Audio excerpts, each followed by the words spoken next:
Bonjour à tous, bienvenue chez Fil Folie. Je suis très heureuse de vous retrouver aujourd'hui pour faire de jolies feuilles brodées sur tissu en relief. On va faire ensemble toutes les étapes de ces petites feuilles. Elles sont reproductibles bien évidemment par vous dans toutes les formes. Elles ne fonctionnent pas que sur les feuilles. Vous pourrez faire des fleurs, tout autre sujet que vous souhaitez avec cette méthode. Donc je vais vous montrer comment je fais pas à pas pour réaliser ces petits objets en relief en 3D. Donc en fait je vous en ai préparé certaines. Donc là nous avons des bleus. Donc vous voyez, le principe c'est qu'on a du tissu et de la broderie, des jaunes et des roses. Donc le principe, comme je vous dis, c'est tissu. Donc si tissu, ça veut dire aussi qu'on a une jolie finition dessus comme dessus pardon comme dessous. Et l'idée, ça va être d'avoir une réalisation en 3D que vous pourrez utiliser pour agrémenter vos patchs, vos broderies. Sur un cercle à broder, ça fonctionne très bien de l'ajouter. Sur un petit coussin, ça permet, comme je ne sais pas si vous l'avez vu, mais dans certaines des réalisations que j'ai faites récemment, j'avais ajouté ces petites feuilles juste pour décorer le dessus du coussin. Donc on a de multiples possibilités, c'est ça qui est agréable, et tant sur les formes bien sûr que sur la façon de les utiliser. Donc on va y aller progressivement, pas à pas, et on va voir toutes les étapes ensemble. Déjà, on va commencer par le thermocollage. La façon de procéder pour réaliser ces feuilles en relief consiste à thermocoller le tissu sur un thermocollant, et qui va leur donner de l'épaisseur d'une part, de la tenue, et qui va aussi permettre au tissu de ne pas s'effilocher. Souvent quand on fait ce genre de réalisation, le tissu a tendance à s'effilocher, c'est un petit peu délicat. Le fait de le poser, de le thermocoller sur le tissu sur le thermocollant, ça va stopper tout effilochage, donc on va pouvoir travailler tranquillement. Vous découvrirez sur la boutique des petits kits dans lesquels je vous propose les feuilles qui sont déjà prédécoupées, le thermocollant qui est déjà prédécoupé et les fils qui vont bien. L'avantage de ces découpes qui sont déjà faites, c'est que nous on découpe au laser, et donc forcément on a vraiment très peu d'effilochage derrière. C'est plus pratique. Bien sûr, vous avez tout loisir d'inventer des formes, et je serai ravie que vous m'envoyiez en commentaire vos différentes réalisations. Donc on commence par le thermocollage. Alors voilà, vous avez pour réaliser celle-ci, donc on va faire celle-ci et on va faire celle-ci. Donc on va pousser les autres. On va commencer donc par la petite. Donc vous avez un dessus, un dessous et le thermocollant. Bien sûr, quand vous n'avez pas les pièces déjà découpées, vous allez découper un gabarit en papier que vous allez reporter sur votre tissu, sur votre thermocollant. Et attention, pour le dos, vous devez inverser bien sûr. Le thermocollant, vous devez prendre le côté rugueux, vous voyez là, sous le tissu. Donc on va placer comme ceci, bien au-dessus. Et on va sortir le fer à repasser qui nous attendait. Hop. Donc c'est assez simple. Moi j'utilise un Vlissline S320 qui est thermocollant d'un seul côté.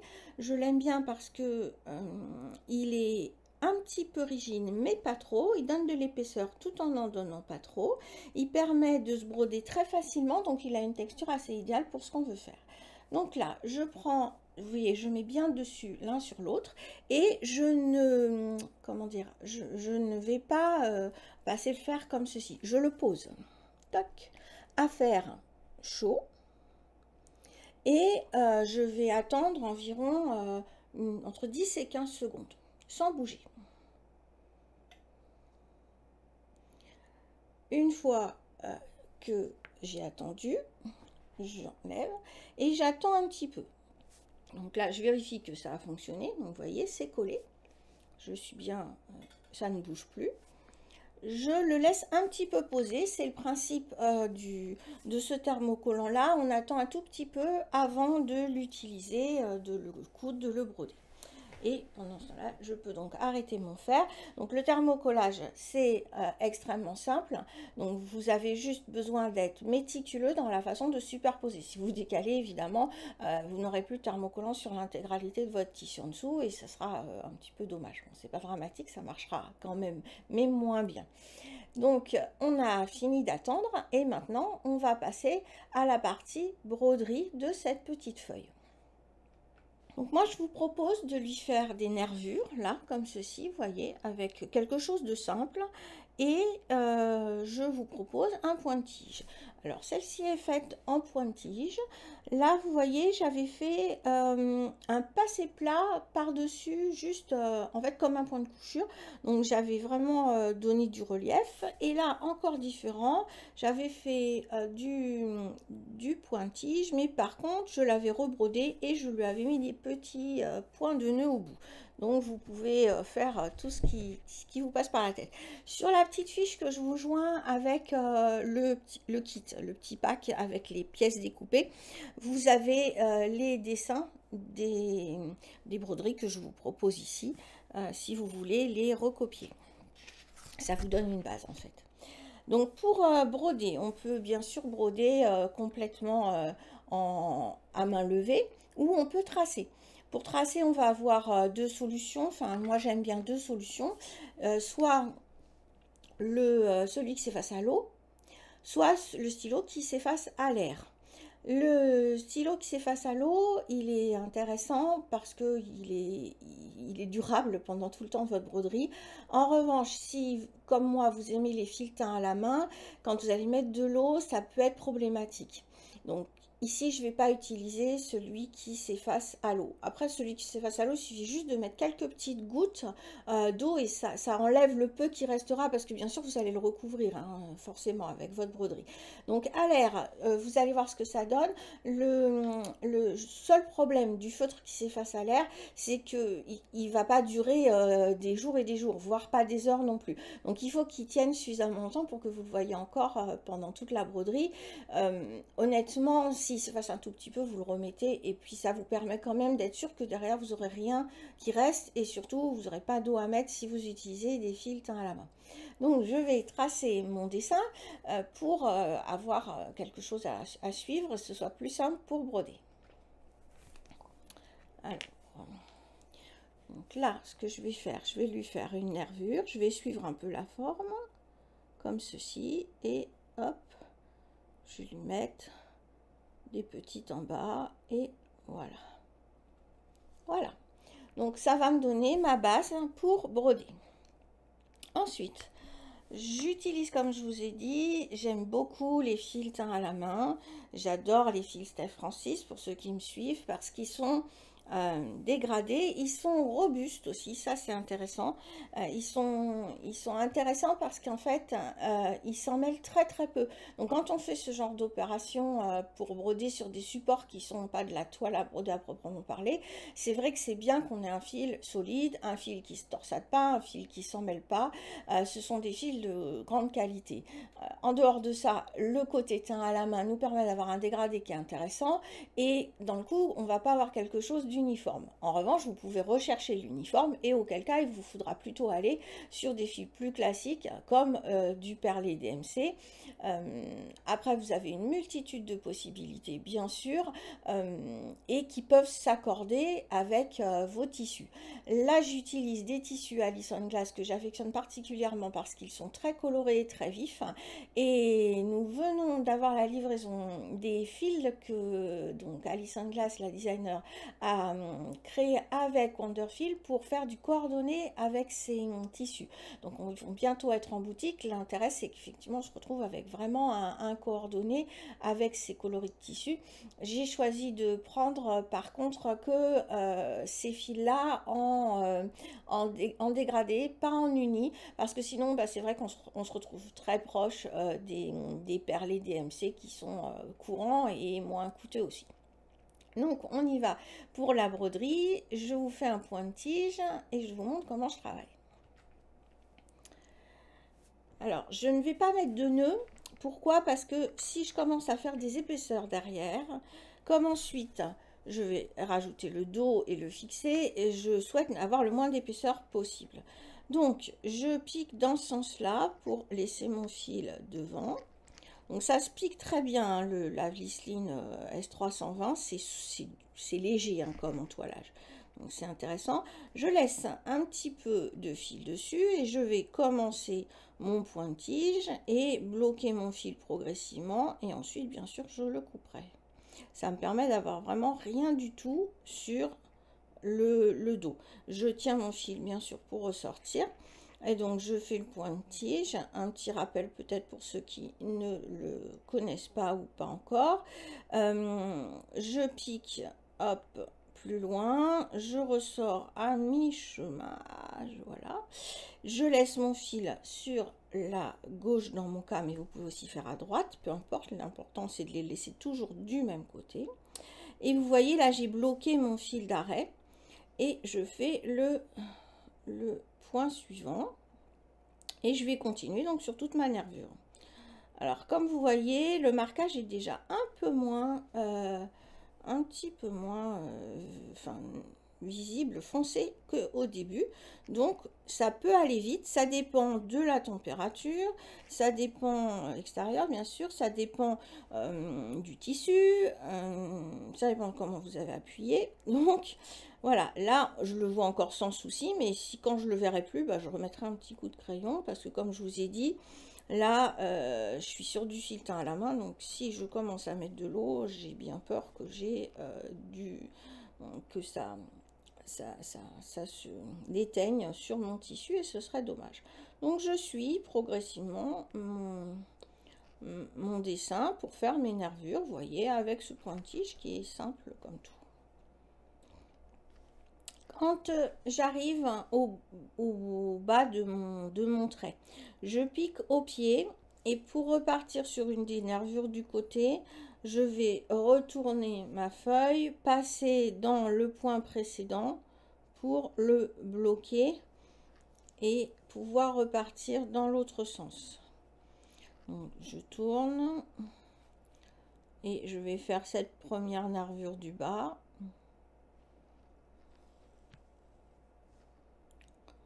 Quand j'arrive au bout d'une nervure, plutôt que d'arrêter mon fil, je vais passer, donc je pique une dernière fois au pied de la ligne, je retourne et plutôt que de faire un arrêt qui va me coûter du fil de toute façon et qui va faire potentiellement un redémarrage, une surépaisseur, etc., je passe juste dans mes différents points comme ceci, en arrière. Et je continue la nervure suivante.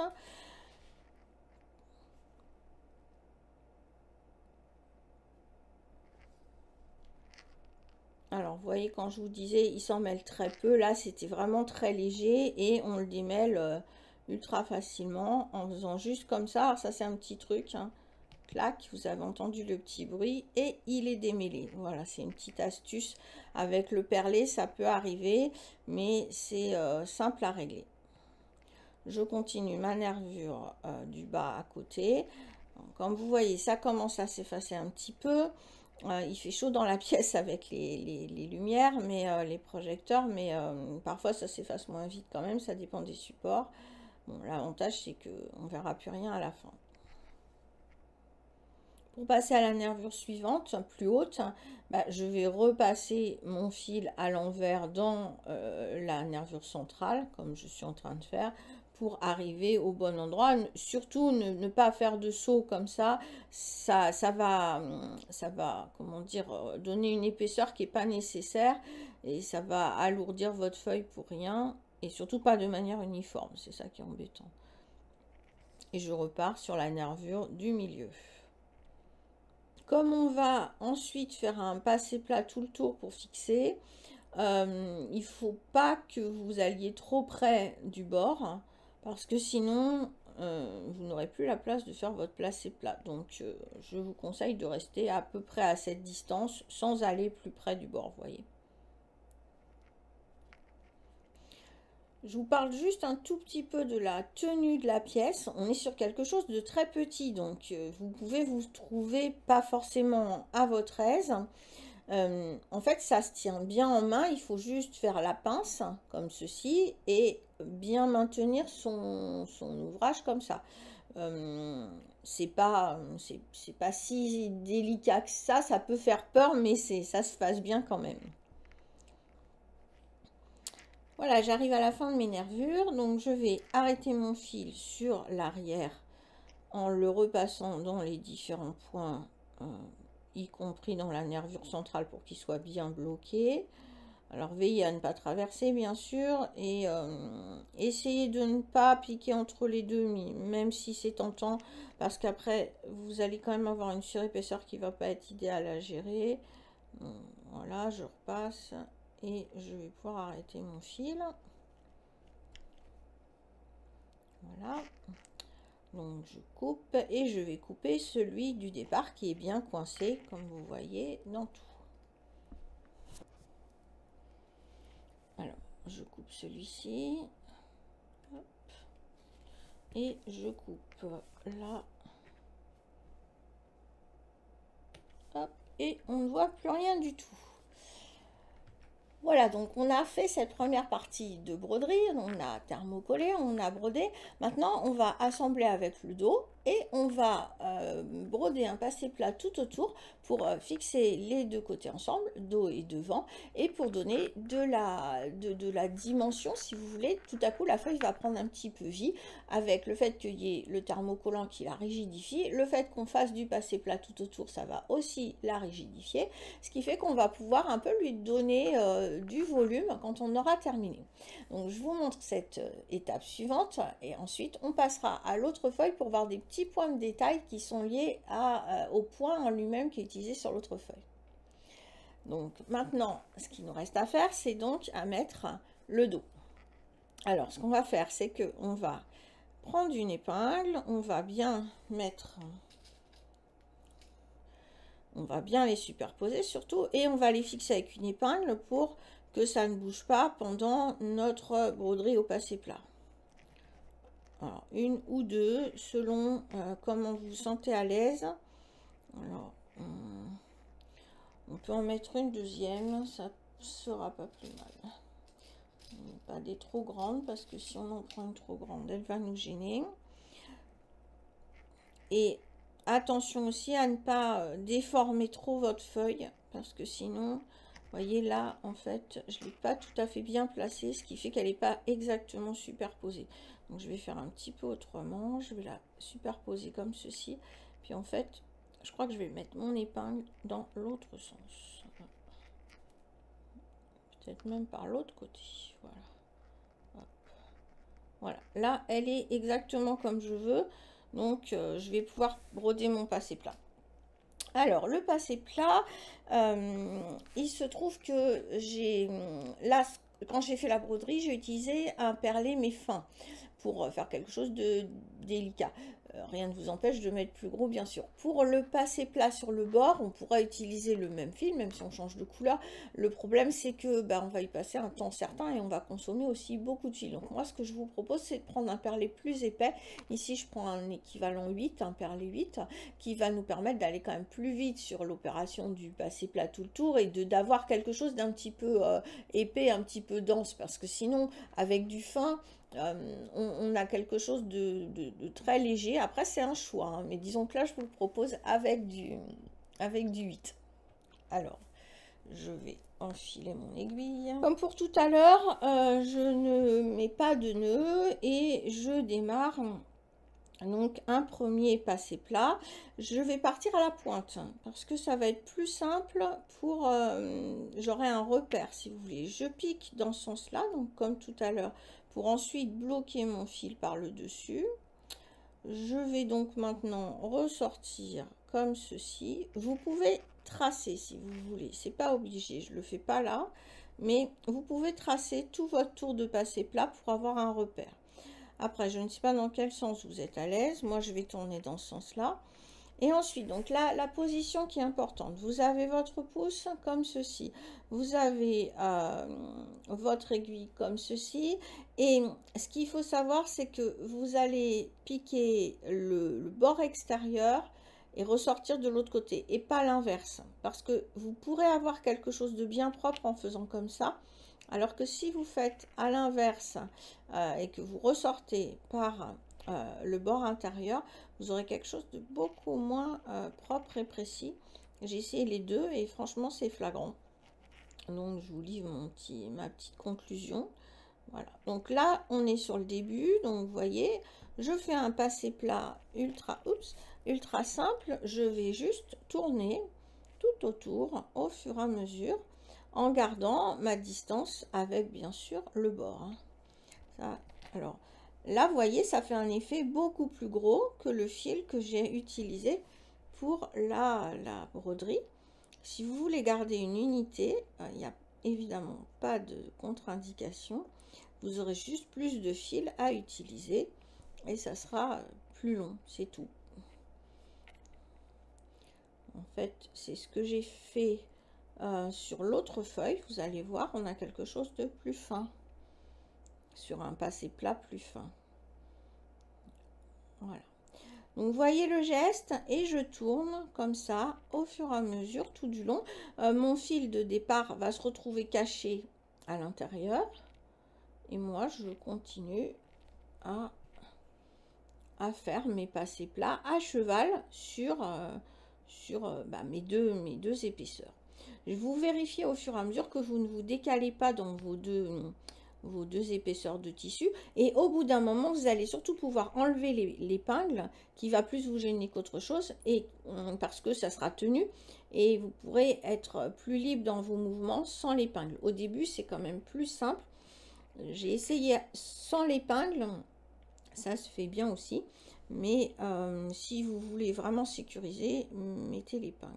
Voilà, donc vous avez les points qui se succèdent comme ça.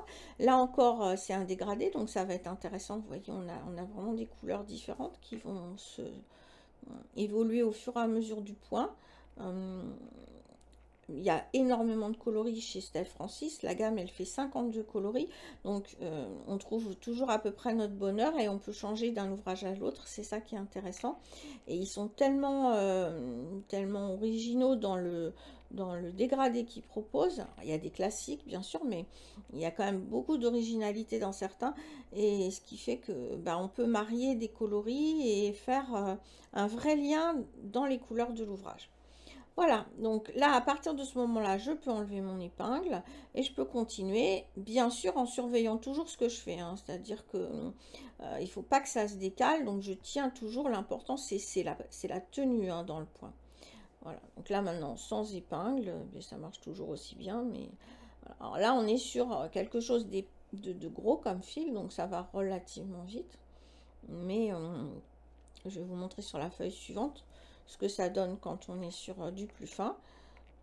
C'est différent, c'est au goût de chacun. À la fin, on va avoir quelque chose dans le coup qui se tient et qui peut se modeler un petit peu. Voilà, je ne vais pas faire tout le tour avec vous, ça n'a pas d'intérêt plus que ça. Voilà un résultat fini. Là, vous avez donc le passé plat qui a été fait en perle 8. Et vous voyez, vous avez un petit peu de tenue. Donc ça, c'est intéressant parce que si vous le fixez avec une épingle sur un petit coussin, ça tient bien. Et puis, donc là, c'est aussi un perle 8, encore un dégradé de Steph Francis. Et vous voyez, derrière, on a quelque chose de propre. Et on peut aussi l'utiliser finalement recto verso. Là, j'avais brodé, figurez-vous, avec un fil de soie pour voir ce que ça donnait. Donc, c'est possible aussi. On a toute l'attitude pour broder avec ce qu'on veut. Simplement, il était fin, donc il a fallu que j'en consomme beaucoup. Voilà. Alors, maintenant, ce qu'on va faire, on a fini cette première feuille. Enfin, j'ai pas été au bout, mais je vous ai montré toutes les étapes en tout cas. On va passer à la seconde feuille que je vous propose dans mon petit pack. C'est deux feuilles, donc, comme vous avez vu, de formes différentes pour donner un petit peu de naturel et de relief aussi à la présentation et à l'utilisation de ces objets en relief. Je ne sais pas si ce sont des objets, mais enfin, ces petites choses en relief. Donc, sur la seconde feuille, vous allez voir, j'ai déjà fait tout un travail et donc, je vais finir avec vous pour les petits points de détail qui sont un petit peu délicats. Donc là, cette feuille-là, elle est comme ceci. Alors, voilà, si on prend celle-ci, on peut la faire de différentes façons. Là, on a un grand passé plat, on laisse peu de tissu. Finalement, j'avais envie d'en laisser plus, donc sur les suivantes, j'ai laissé plus de tissu. Et voilà, je trouvais ça plus joli de faire apparaître le tissu, ça me permettait de profiter de ces jolis tissus. Donc là, j'ai préparé le premier travail de, encore de passé plat. Comme vous voyez, j'ai fait un tracé parce que le passé plat, c'est un petit peu traite, surtout quand on tourne comme ça. Vous allez avoir tendance à vous décaler, et puis ensuite vous aurez quelque chose qui finalement n'est plus du tout la forme que vous souhaitiez au départ. Donc c'est vrai que je vous conseille de tracer pour suivre votre passé plat, vos différents piquets de passé plat. Ça sera plus facile pour vous.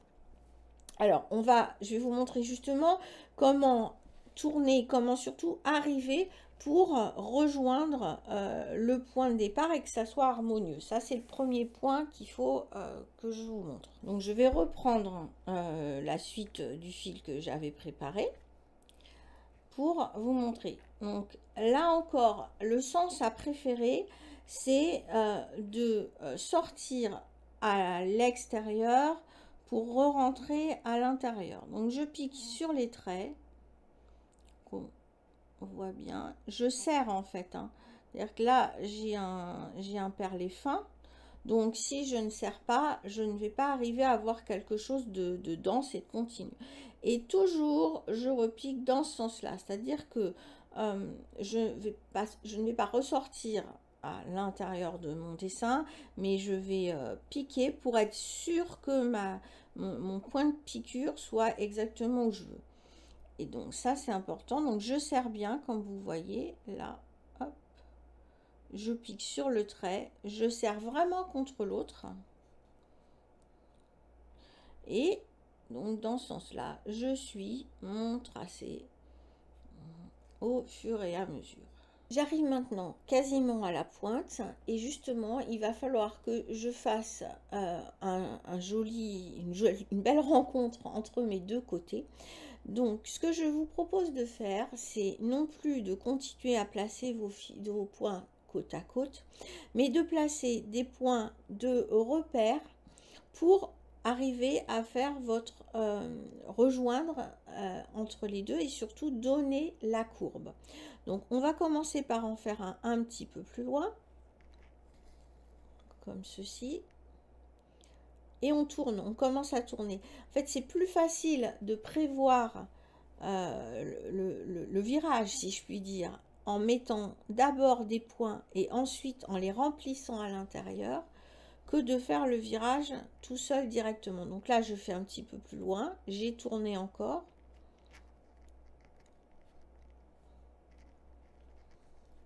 oups, elle prend, voilà, dedans. Donc vous voyez là, j'organise mon virage. Là je fais encore un, et ensuite je vais pouvoir remplir mes espaces ainsi créés. Comme ça j'aurai vraiment mes angles, ça va épouser le fait de tourner à cet endroit là, voilà. Donc une fois qu'on a fait ça, en fait après eh bien on peut remplir à l'intérieur. C'est ce qu'on va faire maintenant. Donc je vais repartir de l'autre fil, l'autre point, le premier point finalement que j'ai fait quand j'ai commencé de l'autre côté, en me mettant bien contre.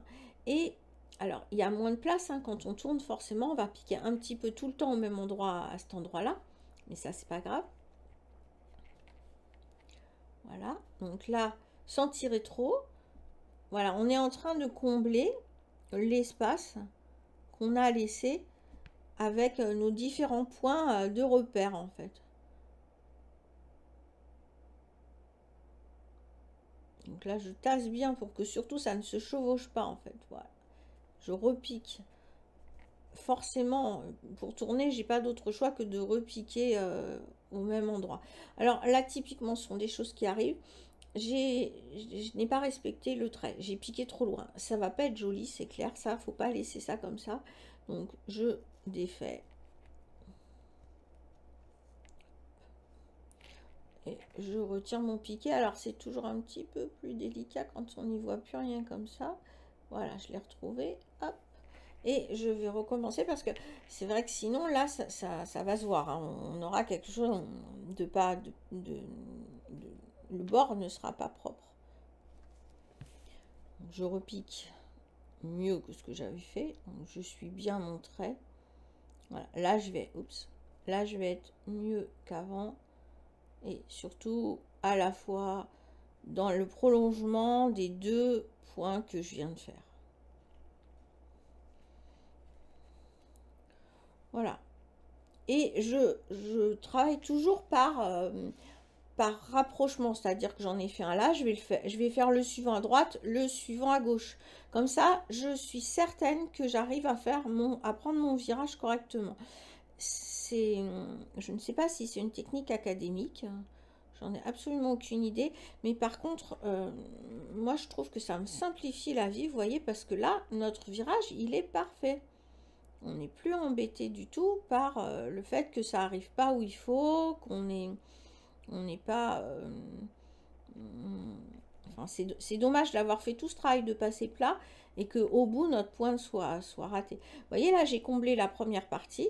J'avais fait un troisième fil par là. J'ai tout comblé. Et là, je continue pour combler là, etc., etc. J'ai terminé, j'ai complété donc nos différentes zones. Comme vous voyez, on a un bout de feuille qui s'harmonise bien, qui tourne bien. Il me reste à vous montrer le passé plat extérieur, donc pour fixer le dos avec un fil plus fin et surtout en venant mourir sur ce passé plat qu'on vient de faire, donc pour que ça soit joli et que tout s'harmonise bien, se fonde bien. Donc je ne vais pas mettre d'épingle sur cette étape-là parce que je ne veux surtout pas déformer. Je vais bien tenir, ça demande un petit peu plus de précision dans la tenue. Et vous allez voir avec un fil plus fin, on a quelque chose effectivement de plus délicat, mais on doit resserrer forcément les points. Donc je vais mettre la feuille au dos. Donc elle a été inversée dans la coupe, hein, bien sûr. Ah, j'ai pas arrêté mon fil, donc j'arrête mon fil en le passant en dessous, hein, sans problème. Vous passez sous les points, vous faites attention à ne pas être sorti, bien sûr. Voilà, hop. Et vous allez vous positionner par contre sur un bord pour être proche, parce que je ne vais pas couper mon fil en fait. Je vais le garder comme ça pour les besoins de la démonstration. Là, j'ai un petit bout qu'il faut que je coupe aussi. Hop. Et je vais ressortir à mi-chemin, là, comme ça, à mi-chemin, pour être du bon côté et pour pouvoir placer mon dos de feuille. Donc, ma feuille, elle va comme ceci, bien dessus. Donc, c'est là que je vous dis qu'il faut vraiment bien tenir. Et dans cette étape-là, en fait, contrairement à tout à l'heure où on était complètement libre, voyez là par rapport à où on voulait atterrir, l'important c'était de garder la même largeur.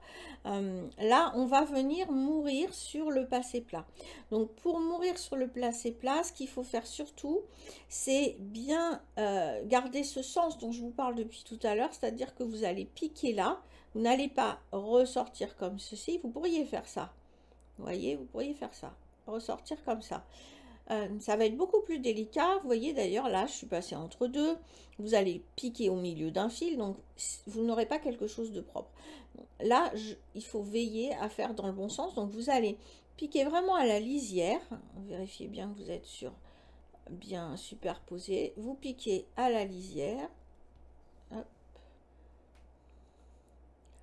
Et alors, on va commencer donc vous repiquez à la lisière, côte à côte.